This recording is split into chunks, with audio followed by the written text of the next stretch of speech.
Орхон аймагт өнөөдрөөс эхлэн нохой мурустгалын 14 хоногийн аян эхлэж байна. Онгорсаар аймгийн хэмжээнд 372 золбин нохой 20 гаруй муур устгасан байна.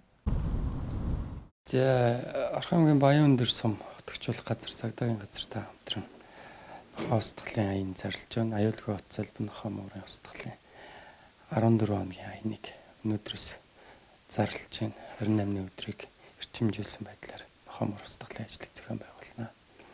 За онгорсаар нийтдээ 372 золбин тэнэл нохой 20 гаруй муурыг устгаад байна.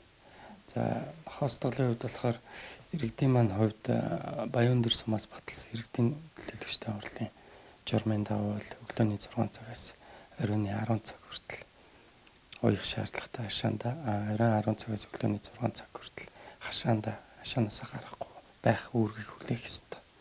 За иргэд маань нохойгоо уяахгүйгээр хашаанаас гаргаж сулцаадгаа байлгаснаар бас аюултай орчин бүрдээд байна.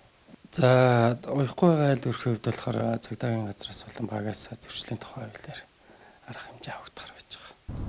Иргэдийг өглөөний 6 цагаас оройн 22 цаг хүртэл нохойгоо уяатай байлгах, мөн 22 цагаас өглөөний 6 цаг хүртэл нохойгоо хашаанаас гаргахгүй байх шаардлагатайг хот тохижуулах газраас хэлж байна.